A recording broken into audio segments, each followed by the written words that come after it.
And we're now live.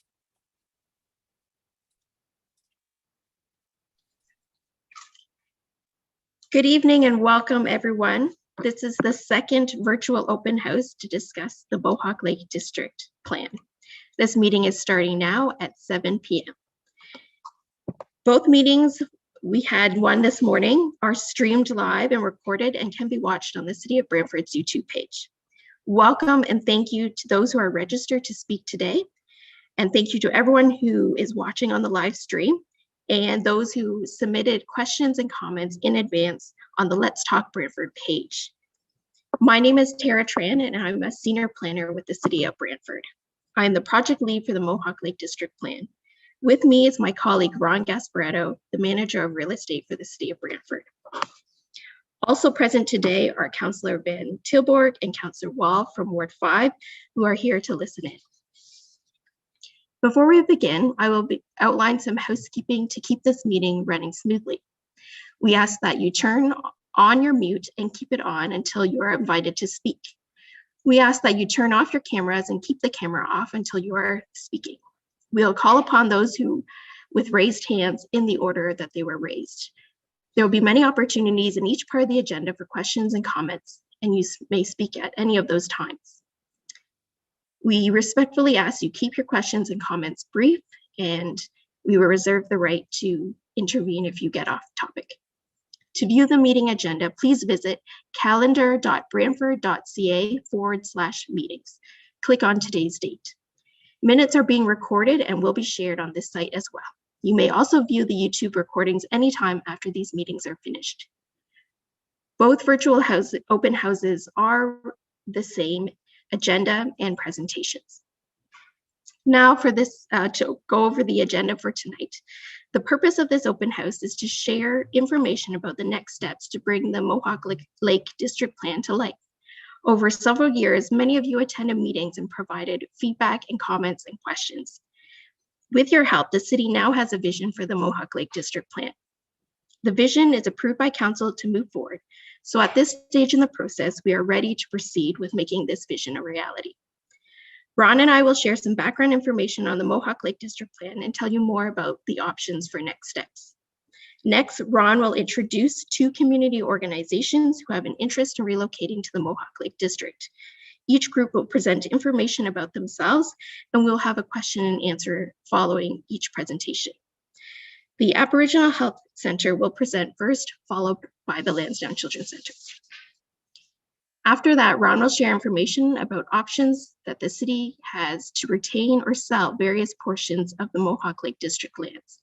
He will describe which parcels may be sold and which parcels may be retained, and then he will take your questions and comments. Finally, we'll give everyone one last chance to provide their feedback, and we will also describe the ways in which you can share your feedback following these meetings. We will keep comments and questions open for 2 weeks following today's date. So now I'll I'll ask my presentation be turned on so I can give you the background on the Mohawk Lake District. As I noted, I'm the senior planner for the City of Brantford and leading this project, and this presentation will give you information about the Mohawk Lake District Plan to date. Some of you will know this project used to be called the Greenwich Mohawk Brownfield Project. The city remediated the former factory lands, and the province has approved that these properties can be redeveloped. Oh, next, Emma. So these are the former factory sites, which comprise the majority of the Mohawk Lake District. Next. The study area was expanded to include Mohawk Lake and Mohawk Park, and also extends along Greenwich Street towards downtown. Next. You and your fellow community members came out to many meetings over the several years and told us your ideas to transform this area of Brantford into a place of pride in our community. Next. And what we heard is that you wanted Mohawk Lake District to be a welcoming place for residents, families, and visitors of all ages to explore, shop, eat, learn, and gather. Parks and trails along Mohawk Lake and Canal and throughout the district will provide a beautiful and healthy way to connect with nature. Mohawk Lake District will be where we honor the past, but where we also are inspired for the future. As a popular destination where history, culture, recreation, and tourism meet, Mohawk Lake District will be a place of pride in our community. Next. And this is what it could look like. This is an artist's conceptual depiction of the Mohawk Lake District vision. This gives you a sense of how the plan could be developed based on the vision and the direction we've received so far. I'll zoom in on specific highlights of this plan. Again, all of these are preliminary and the images are just used to demonstrate the ideas that we heard, but nothing is final or set in stone. Next. A lot of people told us to include a waterfront promenade along Mohawk Canal. This would accommodate many people who commented that they wanted a safe place for pedestrians to enjoy the existing recreational areas. There would be a dedicated bike lane on Greenwich Street adjacent to a potential boardwalk. Next. To create a sense of community, there will be a new main street where there'll be shops, offices, restaurants, and outdoor patios. There could also be coordinated large parking areas in behind the buildings to support this main street, as we do hope that many local eco-place residents would simply need to walk or bike in order to go out for breakfast or to browse a shop. Next. A lot of you envisioned a large park to hold events and festivals, as well as new trails throughout the area to connect all attractions, including the existing Mohawk Park and the Grand River Trail System. Next. Overall, we heard from you that Mohawk Lake District will be a destination for recreation, culture, and heritage. You want to protect nature and create new open spaces for all ages to enjoy. You want these spaces to be supported by commercial retail, restaurants, cafes, and offices. And you want this new district to generate economic development, taxes, and improve property values. Next. In November 2020, Council approved the Mohawk Lake District Plan to guide the transformation of these lands and the overall vision. We are now at the stage of taking those first steps to bring that vision to life. There will be multiple phases for implementation because this won't be built all at once. My colleague Ron Gasparetto will explain those next steps to go towards creating the vision and bringing it to life. And he'll explain that in a presentation later this evening. Next. Some of you may also be wondering about the water quality of Mohawk Lake and Mohawk Canal. In 2017, the city used federal funding to study the water quality, as well as prepare some guidance documents to improve water quality in the future. Fortunately, the water quality isn't actually as horrible as most people think it is, but it's not a healthy level either. There are some plant and animal species that are managing to survive, but oxygen levels in the water are very low. In 2020, the city implemented some short-term measures to improve water quality, and this was mainly focused at improving the stormwater that runs into the lake and the canal. Medium and long-term measures will need to be addressed with more funding down the road. If you want to read any of the reports that outline the water quality and the options to improve the water quality, you can visit the project webpage, Brantford.ca, and search Mohawk Lake and Mohawk Canal cleanup. Next. So that is the update about the Mohawk Lake District project. We welcome your continued questions and comments, and we really do thank you all for your participation in this exciting project. So now I'll take any questions from those who are registered to speak today.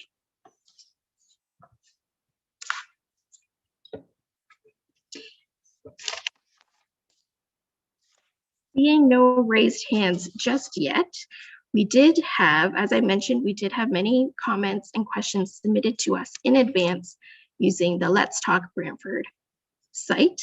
And so I can read a few of those and provide responses. Keep in mind this morning, there were some other questions also past. We may repeat some, but not all of them. So feel free to view the video from 11 a.m. this morning to hear some other questions. So the first question asked on the Let's Talk page was, what has been done to address the contaminated soil from past industry use? The answer to that is the city completed a remediation program to address the contaminated soil in 2016. This remediation program had to meet the province of Ontario requirements. Clean up the soil included offsite disposal, as well as other methods to remove the oil contamination from the property. The province has now approved that the property is ready for redevelopment for residential, commercial, or parkland uses, and has issued a record of site condition confirming that. Residents may see us continuing to monitor the conditions on the site, which is a provincial requirement. This monitoring will take place for another 2 years to verify that there are no outstanding issues.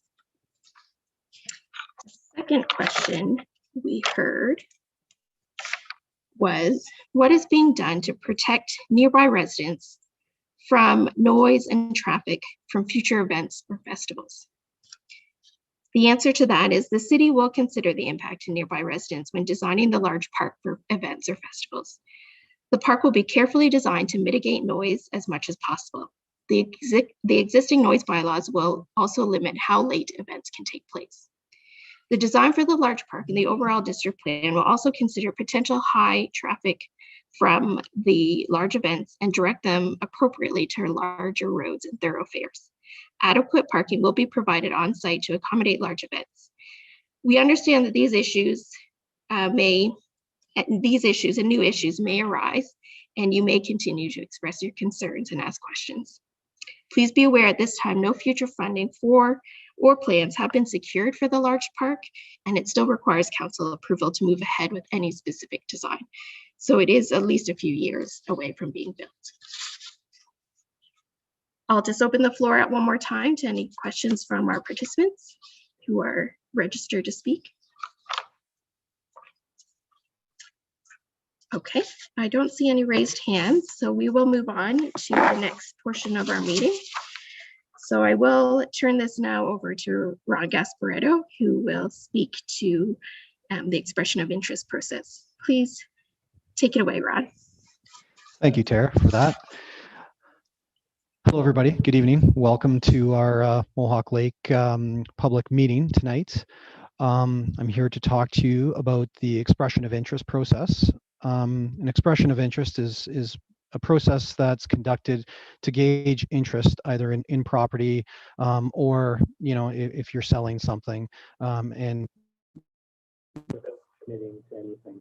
So what we did was in 2018, were directed by the Mohawk Lake District Working Group to issue this expression of interest, specifically targeted towards community organizations that may have an interest in locating within the district. And we were very pleased to receive 9 submissions back. To go through those submissions, we have the Dedois de Desnay Aboriginal Health Center, the Lansdowne Children's Center, the Children's Safety Village, the Participation Support Services, Brantford Symphony, Brantford Theatre Workshop, the Brantford Historical Society, the Personal Computer Museum, as well as the Canadian Industrial Heritage Center. Now, the guiding principles that staff used in order to evaluate these proposals came down to, next slide, please. Transparency and fairness. So an objective criteria was developed and applied to all applicants in a fair and consistent manner. Community input, very important. Public participation with respect to the overall plan was already achieved. However, we had to ensure alignment with public comments with respect to the overall plan had to be considered when evaluating a proposal from a community group. Value maximization, recognizing that the highest purchase price may not necessarily be the best use, and any evaluation of proposals should consider how the proposed use will reflect the vision statement of the Mohawk Lake District Plan, as well as other council priorities. Sustainability, the end user must demonstrate the ability to maintain the property and the proposed services. and must provide proof of financial sustainability outside of support provided by the city. And lastly, data-driven decision-making. So this is reliance on subject matter experts, such as engineers, planners, and appraisers. Next slide, please. So to break it down, of the 9 original submissions, interviews were conducted with 6. The great thing about this process was that everyone left, we think, happy, because for the groups that weren't able to proceed forward, there were opportunities with other organizations in London, here in Brantford, and we introduced the Brantford Theatre Workshop to CIHC, the Canadian Industrial Heritage Centre, who was approved for a 10-year lease. 2 acres of land to be utilized as an interpretive center and an industrial heritage museum, as well as the Brantford Symphony Orchestra are exploring opportunities with Wilfrid Laurier University. Unfortunately, 3 remaining organizations had concluded that they were not in a position to proceed forward.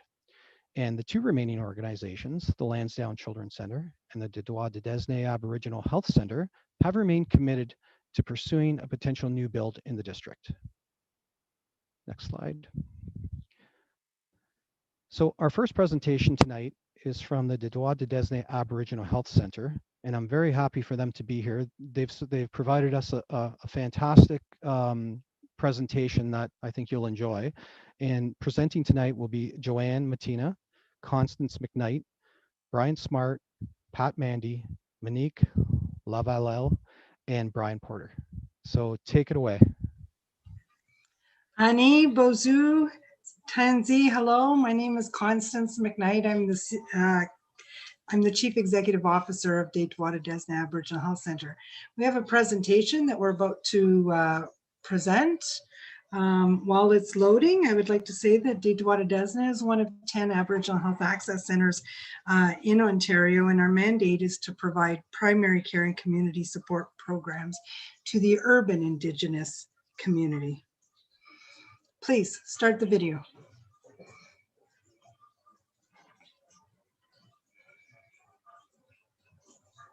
Dedois de Desnay is the only organization in Brant County area providing a blend of Western and traditional medicine to support the urban Indigenous population in the community.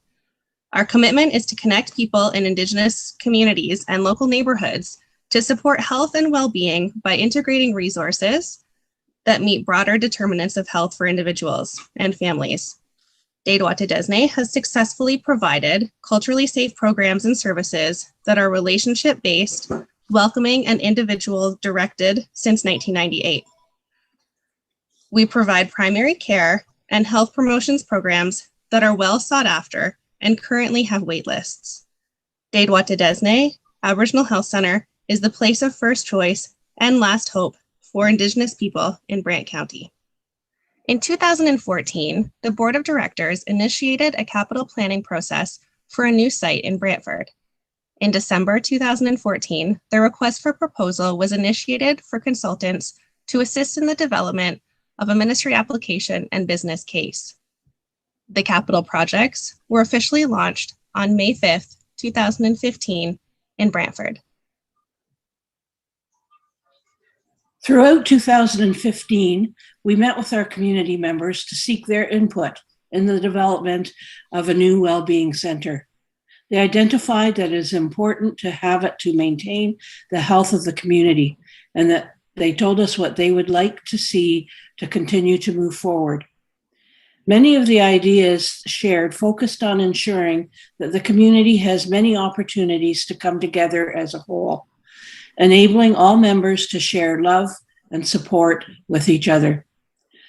There were many thoughts about regarding the avenue through which everyone could come together, with a heavy emphasis on how beneficial community events are, particularly when they are centered around the Indigenous culture and tradition, including socials, dancing, powwows, crafts, traditional foods, and drumming. Survey participants identified a variety of programs that they felt were necessary for the community to be healthy, including those that focused on exercise and sports, healthy eating and cooking classes, and alcohol and smoking cessation programs. Ensuring that these programs are integrated within the clinics, not only for adults, but also for children. It's important for the health of the community as a whole. It is important that the programs are available and accessible to all members of the community. Further, the availability of doctors and healthcare professionals, such as dietitians, is identified as integral to community health. Datewater Desna met with representatives of the City of Brantford to identify potential properties for a new wellbeing center. The Mohawk Lake District was identified as a potential property, and through a written request to Brantford City Council, Datewater Desna formally expressed an interest in the land at the Mohawk Greenwich Brownfield site in the fall of 2015. In April 2018, the Board of Directors applied to the City of Brantford for consideration of proposed use of the land on the Mohawk Lake District to include an Indigenous Community Wellbeing Center. Datewater Desna has presented at several Mohawk Lake District Task Force meetings and the Committee of the Whole. Datewater Desna is proposing to co-locate on a parcel of land with Lansdowne Children's Center in the new Mohawk Lake District. Realizing the opportunity to do more and better through collaboration, Datewater Desna has invited several partners to join the organization to establish a new and innovative Indigenous-led wellbeing center that will address the diverse and complex needs of the community through a comprehensive continuum of care and supports.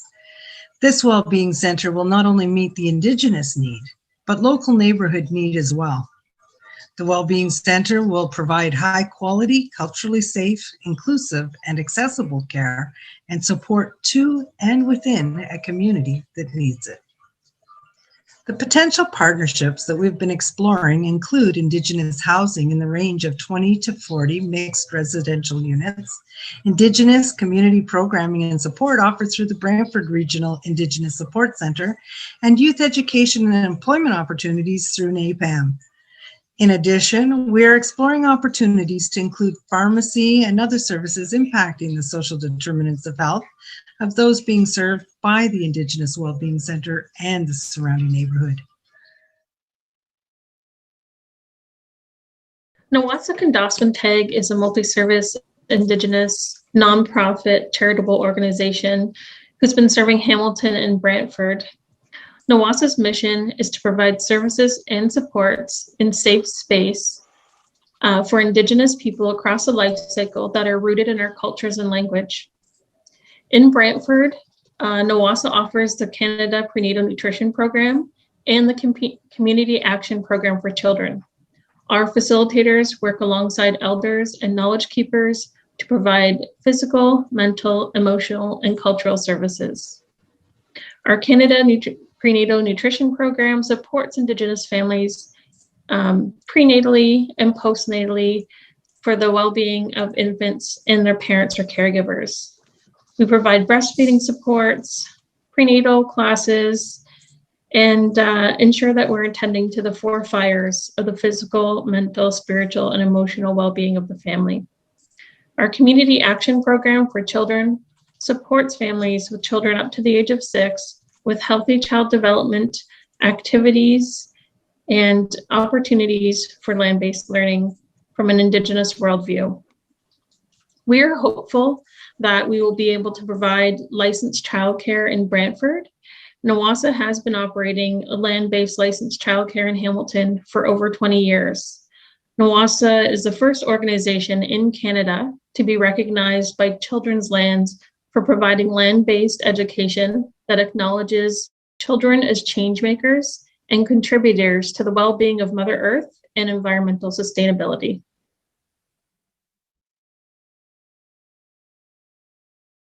This rendering is a conceptual massing model of the Brantford Wellbeing Center.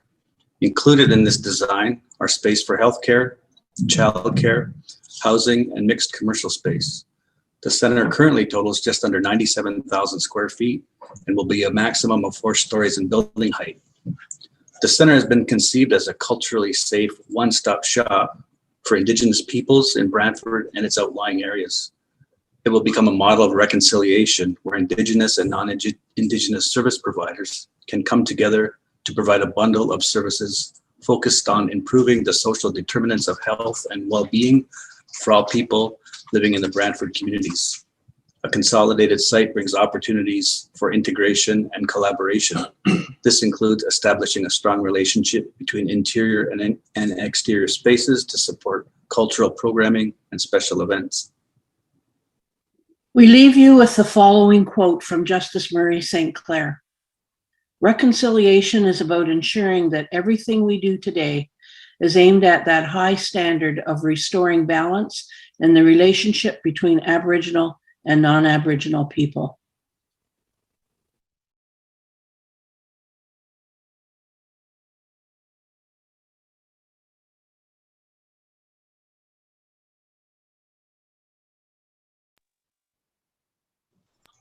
Chimegwech. Deitwada Desna has been successfully providing culturally safe programs and services that are relationship-based, welcoming, and individually directed since 1998 in Brantford. We provide primary care and health promotions programs that are well sought after and currently have a wait list. And we're the only organization in Brantford and Brant County area providing a blend of Western and Indigenous traditional medicine. We do have a slide. Can someone put the slide up? Thank you so much. So this is really what Deitwada Desna is all about. We have a primary healthcare department, and in that department we provide family medicine to Indigenous individuals and their blended families. We also have phlebotomy on site, so we draw blood and we process urine testing on site.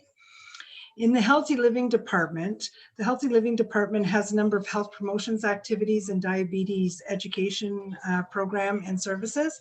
And in that department, all of the programs and services in Healthy Living are open to Indigenous and non-Indigenous folks alike.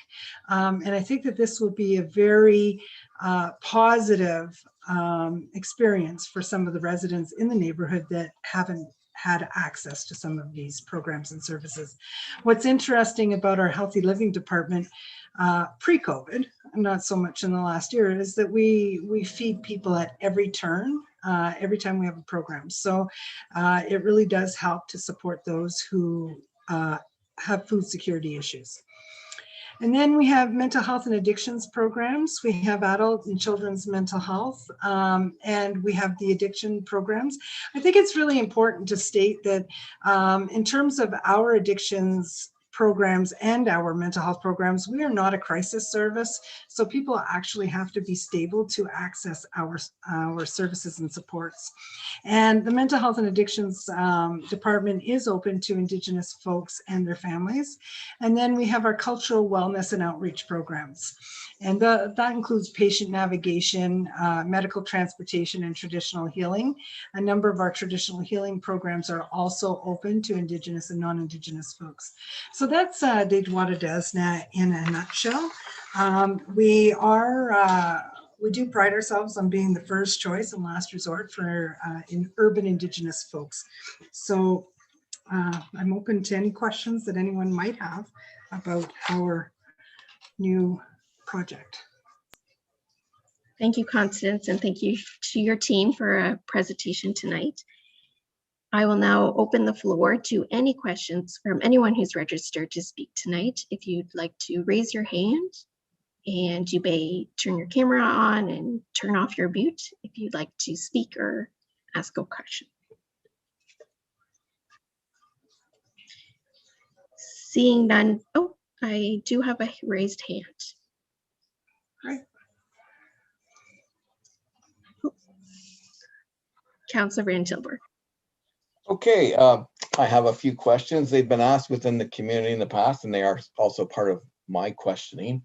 When you mentioned pharmacy, we've received pharmacies between downtown and Mohawk Lake District, and they turn out to be methadone clinics.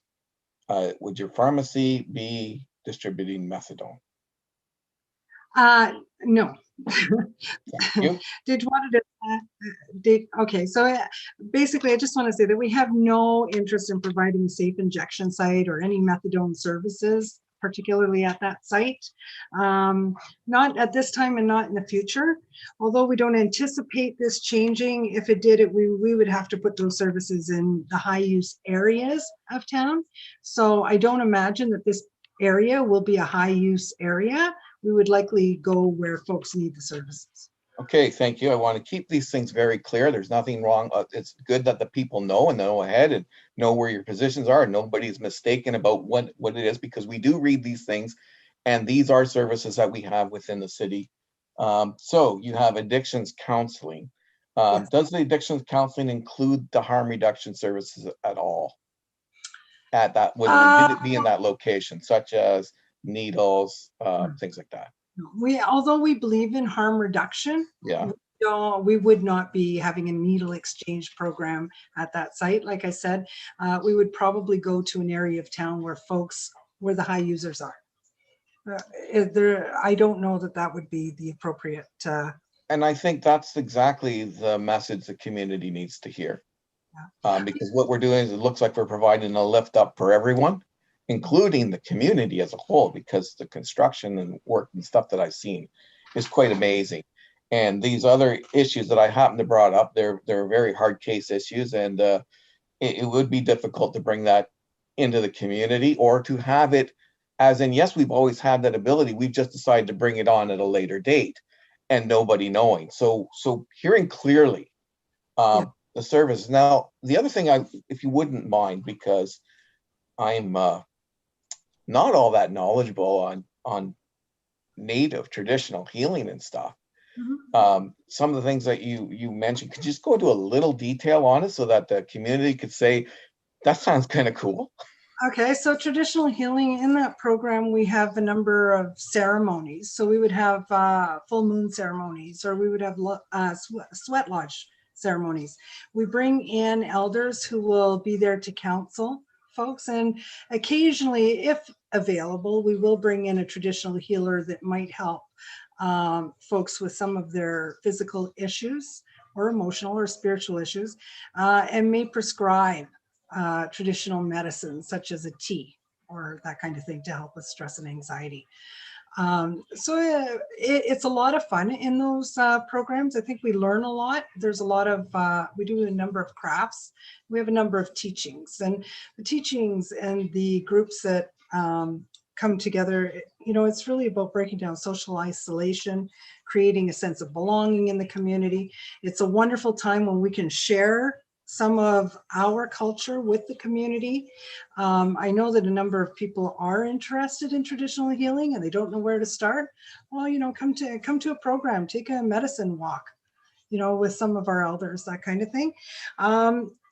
Going back to the other question though, Councillor Van Tilburg, I just wanted to just say that, in addition to the fact that, I don't think it's a high use drug area, we are going to have children housed in that building, and we're going to have residential units, and we're going to be right next to Lansdowne. And there is no ethical reason why anybody would bring in addiction treatment services into a space like that. I think that we're putting people at risk. So. Wonderful. And then if you could again go over some of the crossover services. You have services that are limited to the Aboriginal communities that live within the urban area. You have services that are open to all the public. If you could just kind of do a quick dance through some of those again so people can hear it. It's nice to hear things a second time if you said it once. Absolutely. So for the most part, primary care services and mental health and addictions, patient transportation, and patient navigation, those are Indigenous specific to the Indigenous community and their blended families. But the traditional healing, the health promotion programs, our diabetes foot care services, we have a fantastic team, and those programs and services are open to the greater public. In the diabetes program, you have to be at risk of having diabetes to access those services and supports. But outside of that, everybody's welcome. Thank you very much for your clarity. Thank you.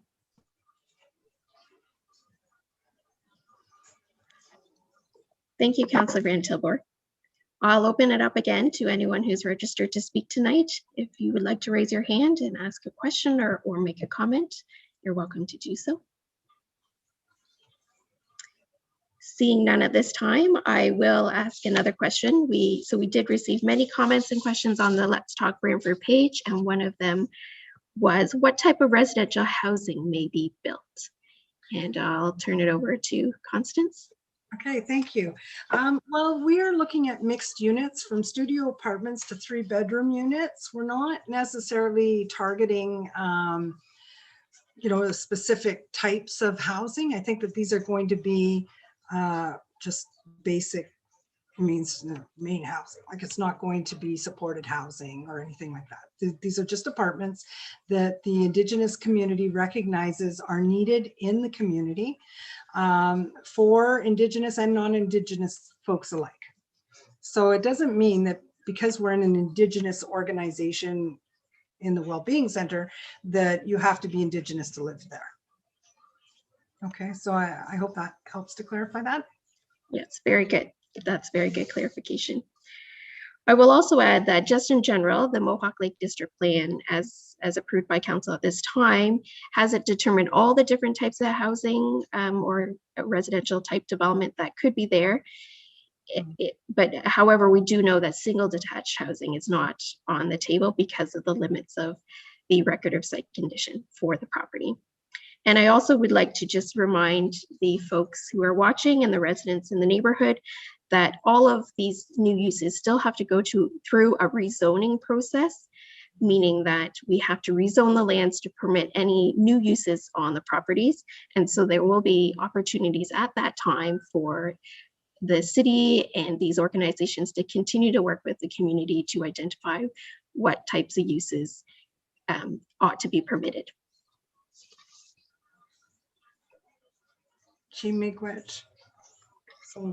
Thank you. Thank you to the Aboriginal Health Center team for your presentation. And I will now turn it back over to Ron to take it from here. Thank you, Tara, and thank you, Constance, for that excellent presentation. Up next, representing Lansdowne Children's Center is Rita Marie Hadley, and she will be presenting on their behalf. Take it away, Rita Marie. Thank you.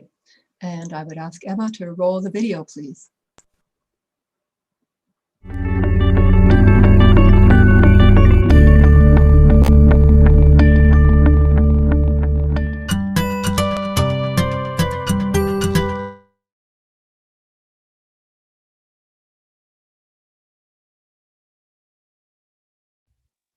Just some technical difficulties there. We'll be right back.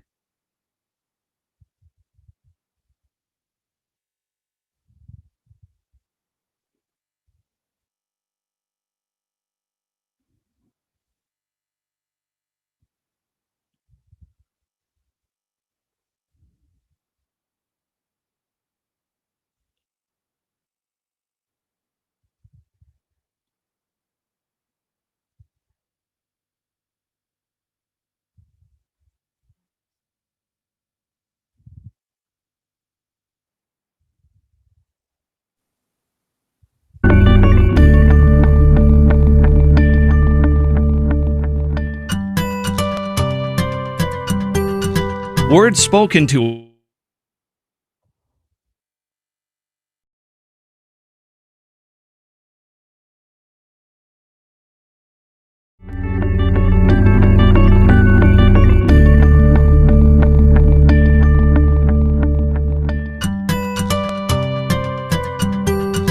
Words spoken to us from mouths we were convinced we might never hear from. Footsteps in the hall from feet we thought may never hit the floor on their own. A newly discovered self that no longer sees the challenge but can look beyond to the world that awaits on the other side. We can persevere. We can grow stronger. We can outdo the limitations. If we can devote ourselves to this passion, if we can stay true to this course and never accept that we've come as far as we can go, we can create big miracles every day. Every day I see a little bit of magic in the kids who come in and who I get to work with. Lansdowne speech and language therapy programs help both assess and treat children with communication delays or disorders. Our occupational therapy program assesses and treats to enable individuals to participate in day-to-day activities as independently as possible. The physiotherapy programs not only help treat children with physical difficulties, but provide strategies to the family, caregivers, and clients to help improve function in other areas. We weren't even sure if he was going to walk in the beginning, so as far as him walking is like a crazy milestone. Our Autism Intervention Program helps children diagnosed with autism spectrum disorders and provides support for the transition from the intensive behavioral intervention. We offer social work, school health support, developmental pediatrics, special services at home, in and out of home respite, autism respite, infant and child development program, early integration program, and other specialized services. Our recreation programs can offer opportunities for children to be included in community activities, learn and grow with other children, or just get away for a weekend at our Kids Country Inn. Our expertise supports the whole child and family with a sense of belonging. It's been fulfilling being here and seeing when children are able to reach goals. At Lansdowne, our values are respect, inclusion, diversity, and empowerment to allow our children to grow and overcome the challenges. Lansdowne Children's Center, creating their future together. We probably wouldn't be here if they weren't here.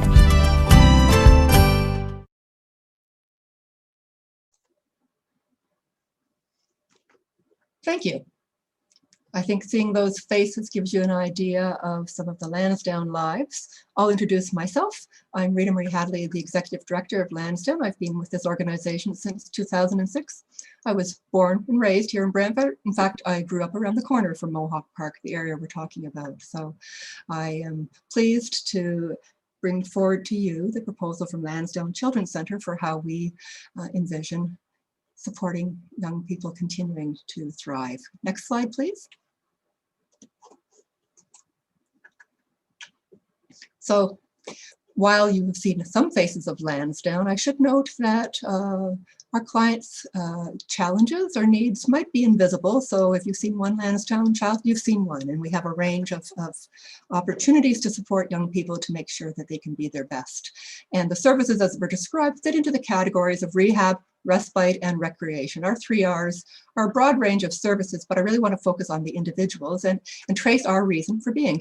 It all started in the 1950s with families of children with cerebral palsy. And there's other conditions which may bring children through our doors, but it can be as unique as the child. Autism, developmental disabilities, chromosomal challenges.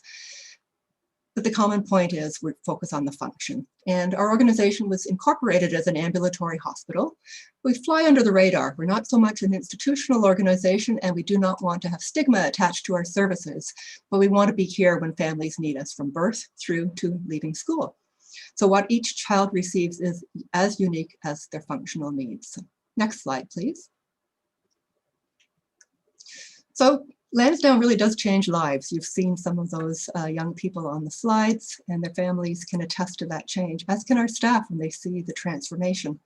So we've grown with local families since the 1950s. In the 1960s, the Rotary Club of Brantford allowed a partnership with Brantford General Hospital to have the Rotary Crippled Children's Center there. It grew from there to the 1970s to the Lansdowne Elementary School. And from there, we were fortunate in 1998 to occupy what was then a vacant Jane Laycock School. For people who know the history of our community, Jane Laycock is part of the Cockshut family. So it's a really important link to our heritage and a lovely link back to what is on Mohawk Street. I'll carry on. The importance of that growth was that families who have kids with complex needs have multiple services that they require, and it's in their best interest to have it under one roof.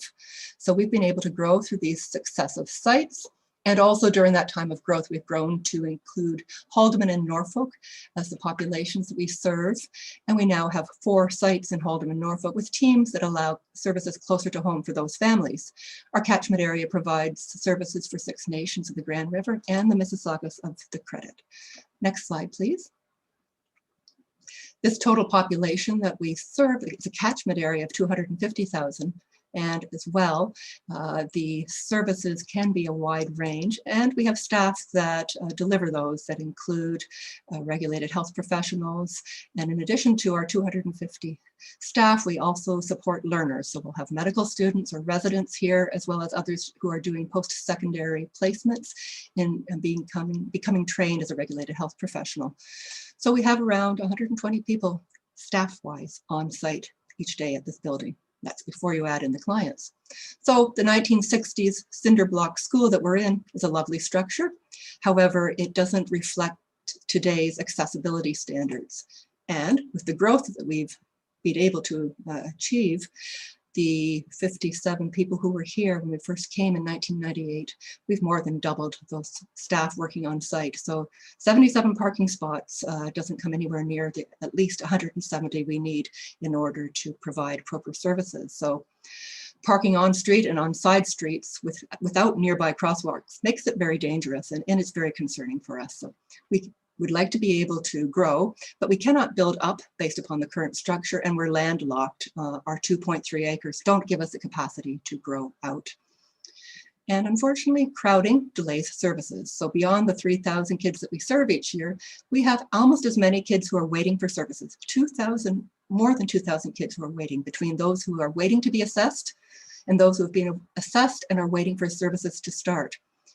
We've been very creative, particularly during COVID, in adding virtual care to what we provide as a way for families to receive their services in a triaged fashion and keeping safety at the front of what we do. But even when we are going to be able to return even more of our in-person services, we're going to need more space for that. We have to spread out. We have to have very careful infection prevention controls in place. And so even though virtual care has allowed us for some continuity and to break down some accessibility barriers, it doesn't take away our crowding and our space issues. Next slide, please. I've shared with you the map here because, as you heard, that Detroit-de-Desnes is one of 10 across the province. Lansdowne is one of only 21 across the province. So all of our kids in Ontario have access to a children's treatment center. So we are pretty lucky that local families don't need to leave the community in order to access these services. This is a specialized resource in our community. And it's also one, by being part of a system, we have expectations about standards of care. And it also means that we have expectations that we have modern premises where we can provide state-of-the-art and evidence-informed treatment.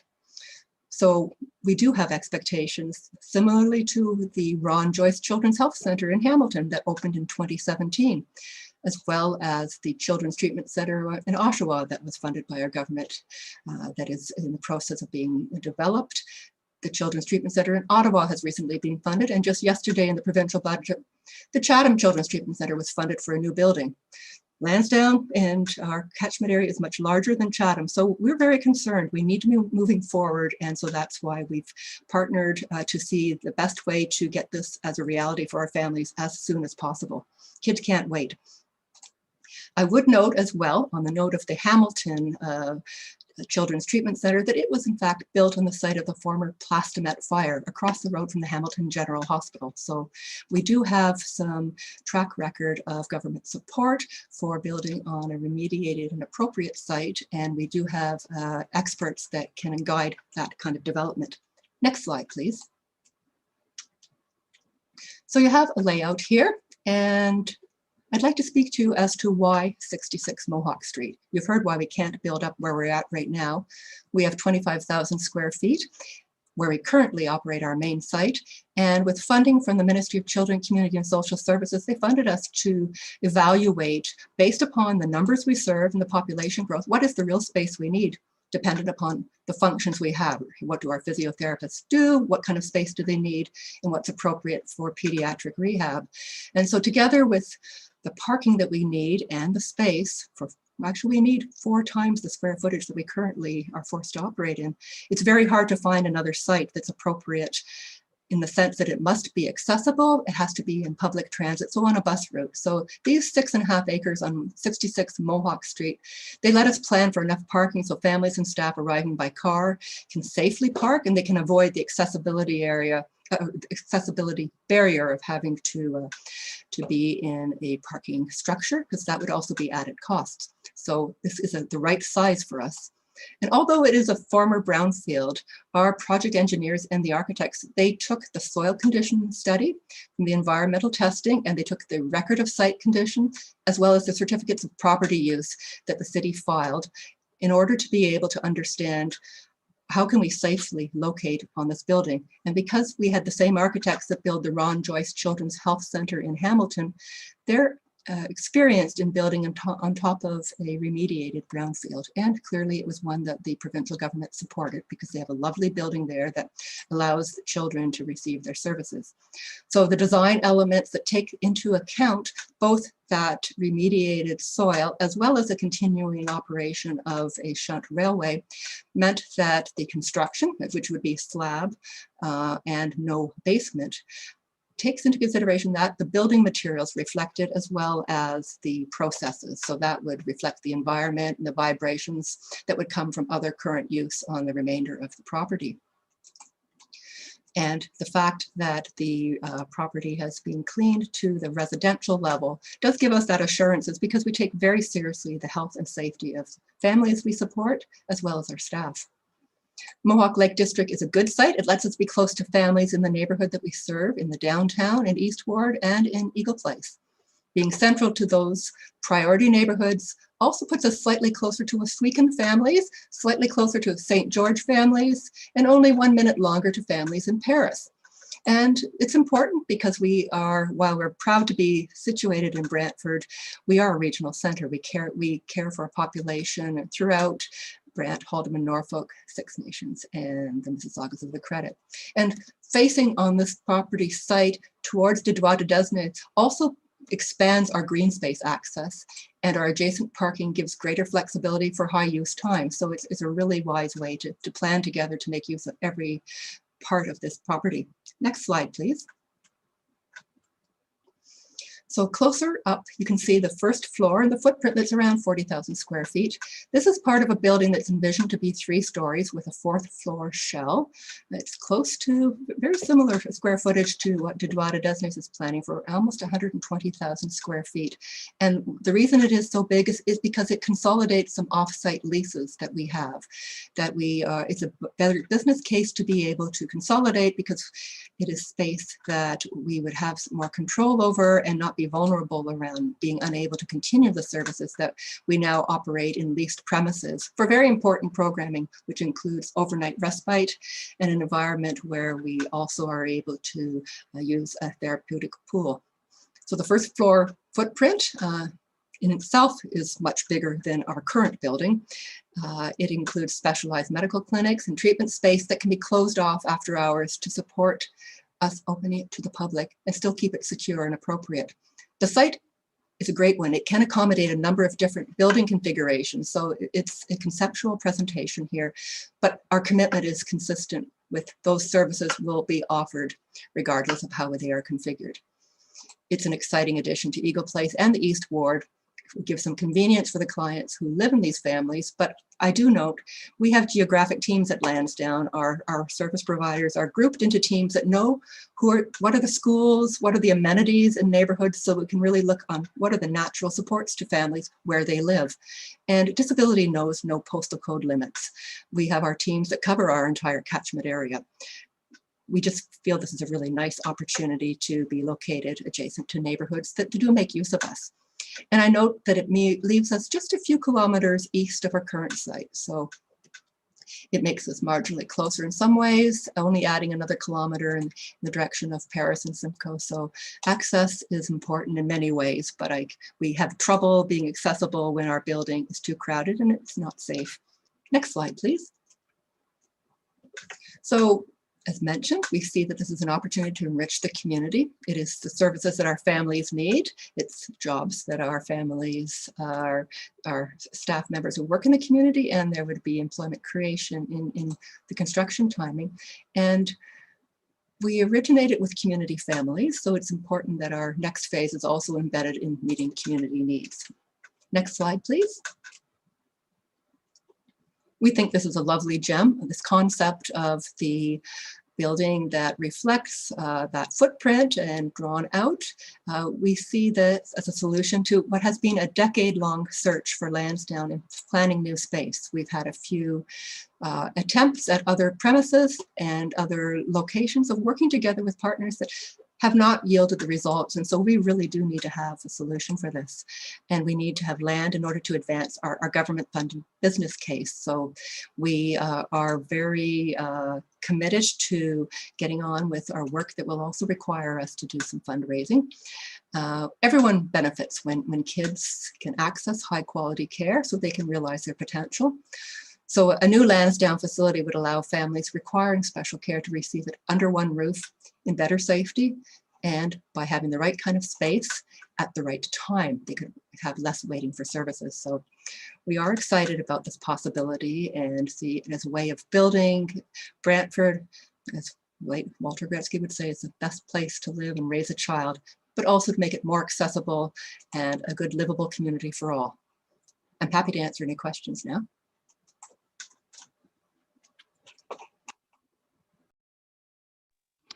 Thank you for that very informative presentation, Rita Marie. And we'll open the floor up if anyone has any questions for Rita Marie. Okay, must have been a very informative presentation. Right. I do have a question. Actually, now we have Councillor Wall. How'd you know it was me? All right. Hi, Rita Marie. Thank you so much for your presentation. This is the second time today I got to see it. And I am very excited about the opportunity of Lansdowne moving to this site. I think it would be perfect. A question that I did have, I'm asking on behalf of a constituent, is if this did work out, this would be a permanent home for Lansdowne? You guys would be there forever? I'm muted, there we go. None of the current leaders at Lansdowne want the future governors or managers to have to be put in the situation of kids having to wait because we're too crowded. So we're doing everything possible to make premises that is growth proof by putting in plans that would allow us to fill out a shell on the top floor.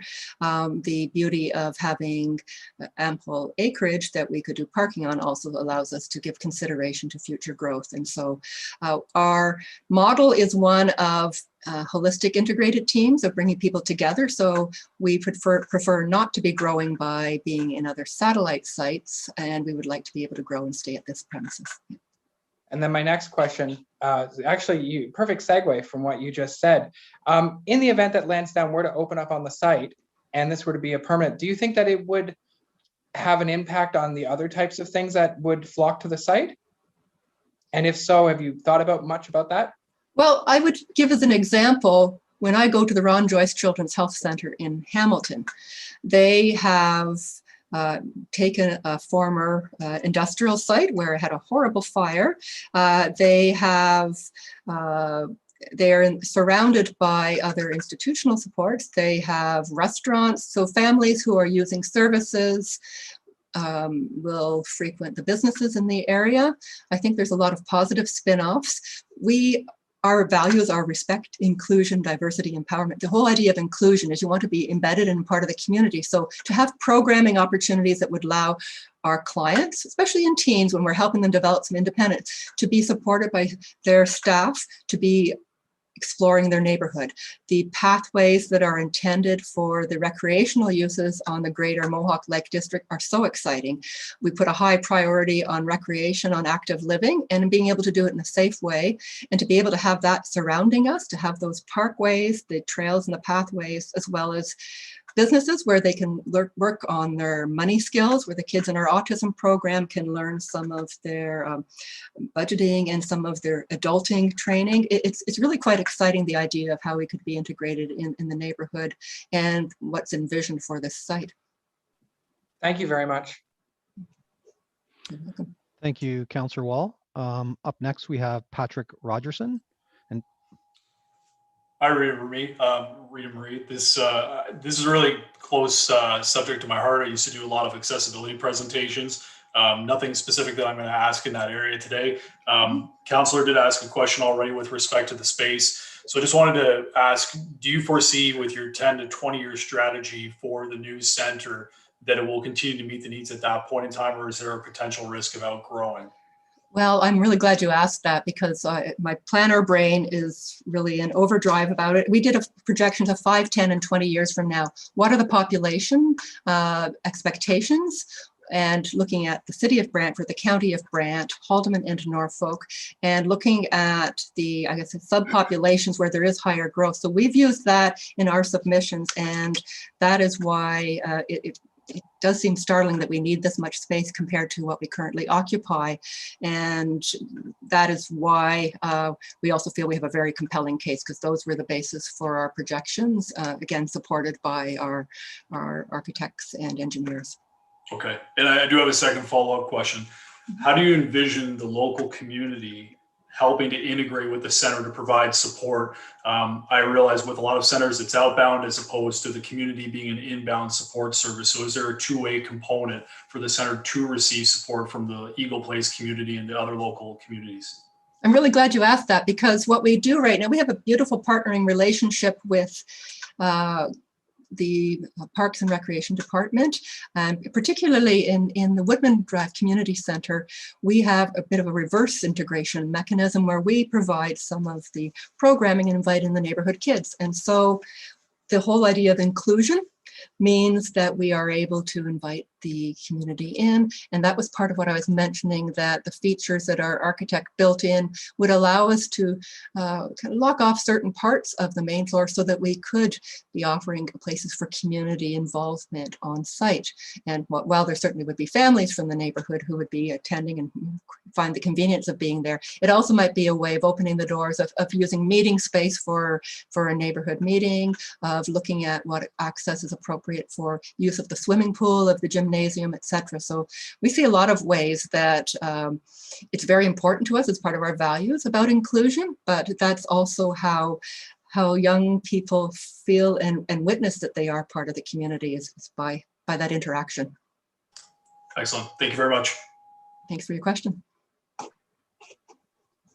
thank you, Patrick. Excellent questions for sure. Do I have any other questions from the floor? Councillor Van Tilborg, I understand you may have another question.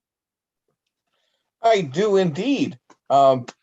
You mentioned a couple things that seem very important. One was you spoke about accessibility changes and safety. Am I to assume that safety has a lot to do with the roadway of where you're currently located? Yes, regrettably.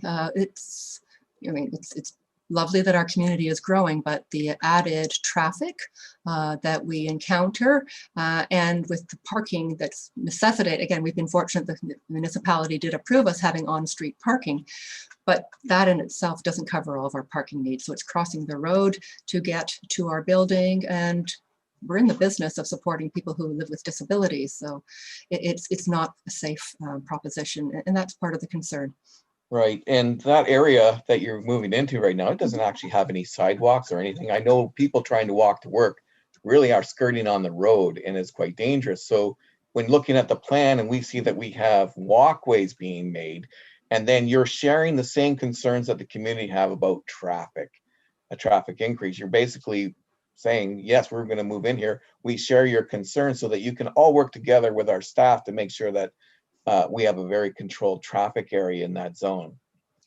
I fully expect that the planning and the traffic studies will take into consideration, and I know that our architects looked at lining up driveways so they would align with the natural intersections that already exist in Eagle Place and at the juncture with Mohawk Street. And so an understanding that the drop off and pickup, as well as service vehicles and any of the maintenance required, that would have to reflect those traffic flows And yes, certainly for us, accessibility is very important. And in fact, we're really proud of our connections with the Municipal Accessibility Committee, knowing that it would need the appropriately edged sidewalks, all of the visibility needs. Because we have W. Ross Macdonald in our school, we also have a higher quotient of individuals who may live with a visual impairment. So I think there's lots that we can bring to the planning that will look at the safest and the best practices in accessibility. That's wonderful. And finally, the age group of the children that you take care of, just answer me how old and for how long, and then I want to ask a follow-up. Okay, sure. From birth through to school leaving. So how long? You know what? Sadly, some of the young people we support, they're very fragile. And so we'll have memoriam statements at our board meeting because some people are deceased and we support palliation. So each individual life, we'll value all the days of it, and it can be variable, but we're always pleased when we can help with transition planning for young people who entered life early as a preemie and then are transitioning to adulthood. And so there we are. When you made that statement, that struck my heart. It's kids can't wait, because you're not always kids. And so you've got this time frame, and I've noticed that, you know, you started looking sometime before we even knew if the brownfield would be available. And so it looks now like the synergy is coming together timely. Do you think, are we moving along quick enough so that kids won't have to wait? And I don't mean by bypassing public meetings. I just want to know from you. If I were a parent, I would be fiercely complaining, why is my kid waiting? And so I'm impatient by nature. We can't wait, and we really welcome every opportunity to accelerate this. I want to make sure that we're having the announcement about Lansdowne's capital up there with my counterpart in Chatham, and a piece of land would be the important ingredient to be able to move forward our business case. Thank you very much. Thank you. Thank you, Councillor Van Tilburg. If we have any other questions. All right. I'm going to read one to you, Rita Marie, that we received on Let's Talk Brantford. And you may have kind of already answered this, but I think it's important that it's reiterated. So the question is, one resident is concerned about the safety of those with special needs locating on a former industrial site, and how will new uses mitigate against noise from the nearby rail line? That's a good question. And in fact, because of the fact that, you know, through our procurement process, we had the good fortune to engage with the architecture firm who designed the Ron Joyce Children's Health Center in Hamilton, which is in the part of Hamilton where it's flanked with industrial land and repurposed land, but it still hasn't gotten rid of railways that still function. So it ended up being a feature for the kids. Kids who are there for treatment, it can be very distracting. They love watching the train. So it is an awareness of it. It meant that our architects had to prescribe materials that would withstand the vibrations and would deal with the sound as well that's created by that train. And now there's a certain frequency. It's not a commuter train.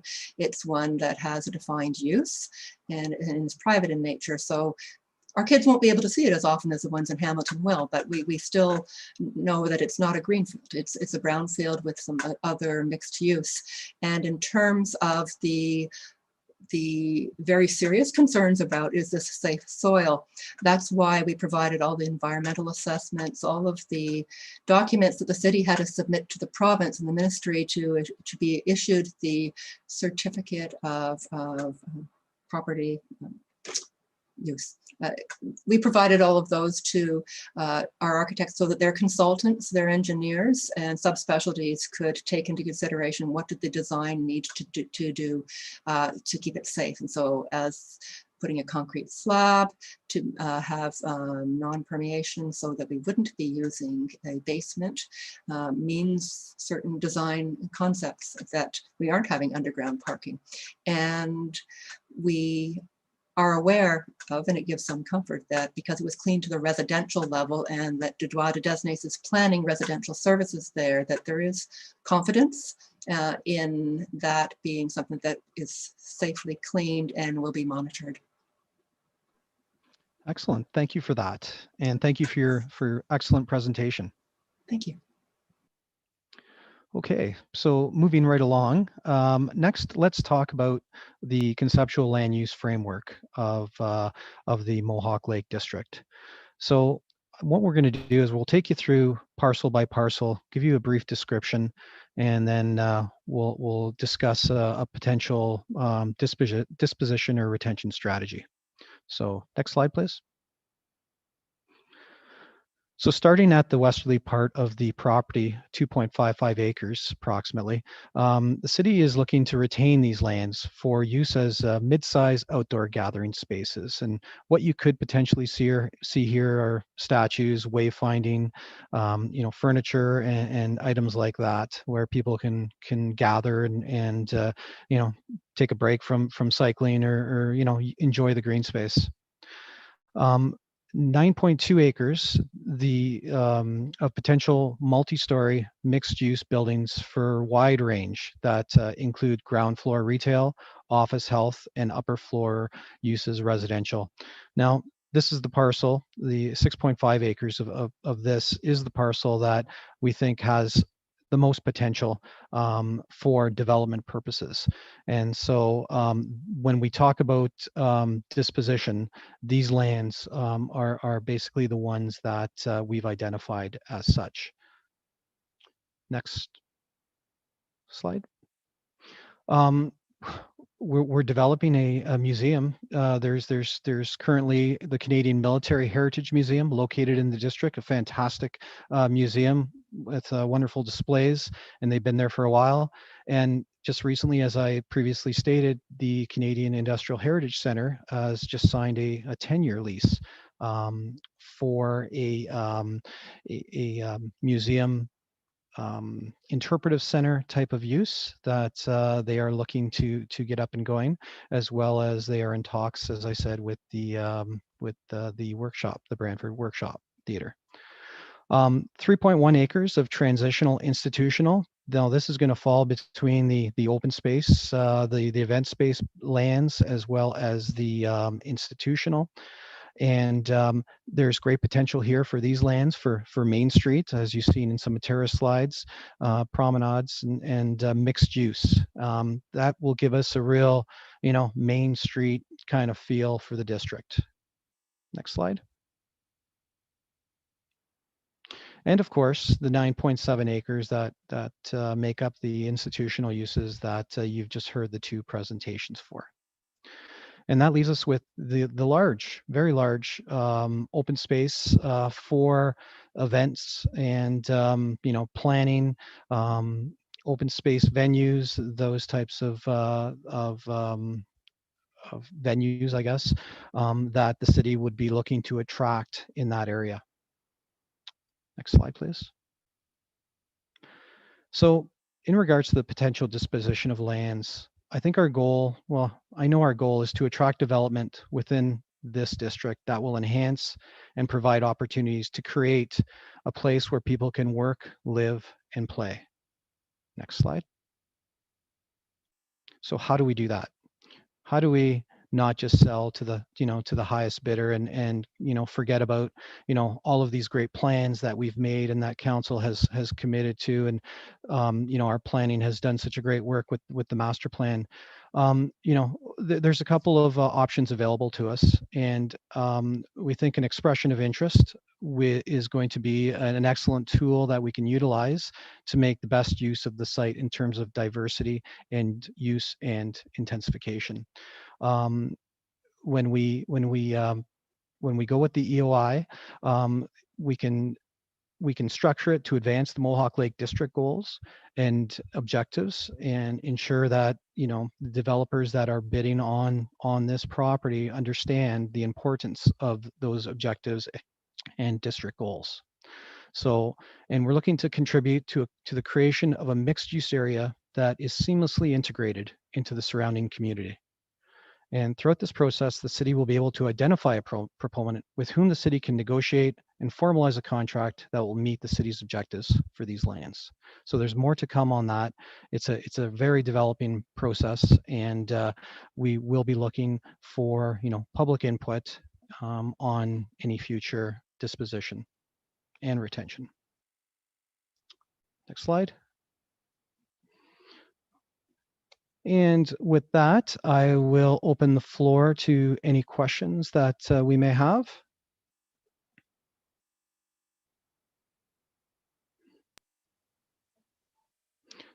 Councillor Wall, the floor is yours. Thank you very much. Forgive me if you did touch on this in part of the presentation earlier. I've kind of had to come and go a little bit during the meeting. Two questions, and these were several concerns raised by people who live in the neighborhood. One was about lighting on the site and then down and along the canal. That's all part of this, right? Is illuminating the area and making it a more welcoming place? Absolutely. That's an important part, involving security and utilizing the site, both day and night, and by illuminating and ensuring that we are creating a safe environment. So that was actually going to be my next question. First was lighting and illuminating the site and making it. Then what kind of stuff regarding safety? I imagine that would be in partnership with Brantford Police and the Citizens on Patrol, the Neighborhood Watch, but also like actual security. I'm going to ask Tara Tran to answer that one. Thank you for your question, Councillor Wall. We can't be sure exactly how we might implement a safety plan, but just know that it would be certainly an objective, and we appreciate and respect that safety is a concern and should be a concern. And so we would just design the plan such that it is appropriately designed to enhance safety wherever possible, such as including lighting, such as including uses day and night, or our eyes on the street, to make sure that there are no spaces that are tucked away in the back that can't be seen by the neighborhood or residents across the street. So I can't be sure exactly how that plan would be executed, but certainly safety would be considered as part of the design of the plan. That's awesome. Thanks, guys. Thank you, Councillor Wall. And I see Patrick. Sorry, just a quick question. What type of delineation will there be between the Mohawk Lake District site and the surrounding industrial that's still in place? And I kind of picked Triple M Metal as an example, just to kind of have that natural transition, but also from a safety perspective as well. Absolutely, that's an excellent question. And those types of things will be dealt with through a site plan process once they get to that stage. However, there will be requirements for any development purposes. And I'm going to turn this over to Tara because it's more of a planning question. Thank you, Ron, and thank you for your question, Patrick. Certainly, we do want to make sure that we have appropriate buffers between the new, more sensitive uses and the existing industrial. We are expecting some of these industrial users to continue, and so landscaping, adequate separation distance, as you saw in the plan that Lansdowne and Aboriginal Health Centre have put forward, they've put parking in between themselves and the industrial use. So those are all design elements that can be incorporated to ensure that there is as little and no kind of incompatibility between new uses and the existing industrial uses.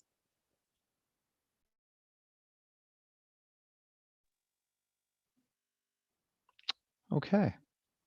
Hopefully that answered your question, Patrick. And are there any other questions before we start? We'll take on some questions from Let's Talk Brantford that were asked from some of our viewers. And the first one is, first question is there funding for new museums? And there is no specific funding that has been set aside for the new museums in the Mohawk Lake District through the City of Brantford though the City of Brantford has a number of grants available that could fund a portion of a build and museum operations. So those include the Brantford grants and the Community Cultural Investment Program and the Cultural and Built Heritage Funding Program. So these new museums should also investigate alternative sources of funding through other government funding sources. One further question that we've received from our viewers is, will the city be upgrading surrounding main thoroughfares? The Mohawk Lake District Plan recommends that Greenwich Street and Mohawk Street are upgraded to include improvements to sidewalks, cycling lanes, landscaping, street furniture, and better lighting, touching on that again. Other streets may also see improvements, such as Clarence Street South and Murray Street. And all future transportation studies will be completed to confirm the volume of traffic that this new development will bring and what improvements will be necessary to ensure the smooth flow of traffic. And that concludes our questions.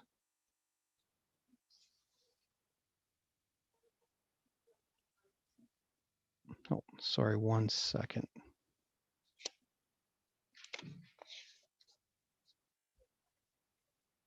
Oh, I'm sorry. We did receive one late question, and the question is, does the city have experience developing such a plan? And it's an excellent question. You know, with a plan this large, the city has had experience. Harmony Squares is a great example of a project that was well done by, you know, in combination with city staff as well as, you know, outside consultants. And for a plan of this size, you know, our planning team has done a great work laying the foundation with the conceptual land use and moving forward with it.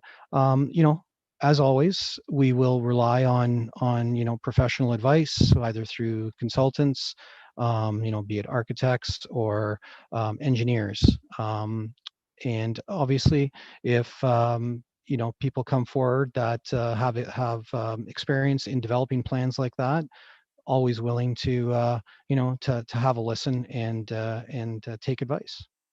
So I think we're equipped, and we certainly have the firepower to do it, and the time is right.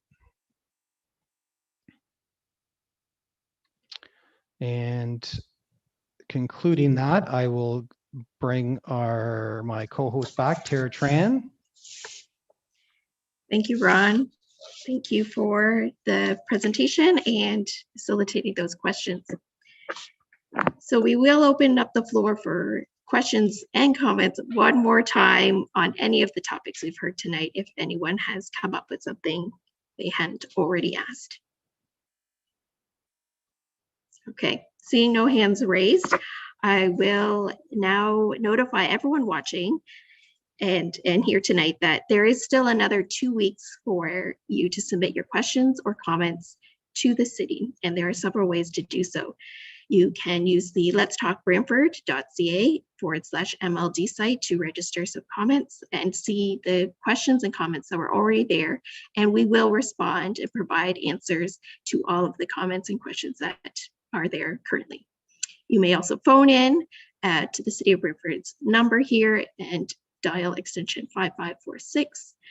You can email your comments to cobplanning@brantford.ca. If you choose to take a little longer with your correspondence, you can use the mail. And in fact, there's also a City Hall drop box right in front of City Hall where you can submit your written comments. I'm reminding everyone once again that this meeting is recorded on YouTube and can be available to watch again by visiting the YouTube page and entering City of Brantford. I will note that both the meetings are slightly different. So there was a session this morning at 11. Some slightly different questions were asked at 11 this morning than it were tonight. So take a look at both videos. The next steps in this process is for city staff to compile the questions and comments we heard and prepare a report for the Mohawk Lake District Working Group, which is comprised of council representatives from each ward. The working group will provide a recommendation that will be considered by all members of council at an upcoming council meeting. If you are signed up for the project mailing list, you will be notified when the working group meeting takes place. So without any more questions, thank you once again to everyone who is participating here today and those who submitted their questions and comments in advance. We have received so many good questions and positive comments about the vision for the Mohawk Lake District. Please continue to participate and send us your feedback. We enjoy the conversations that we've had with all of you. On behalf of my colleagues here at the city and on behalf of our councilors and the organizations presenting tonight, Thank you for watching. I will now adjourn this open house.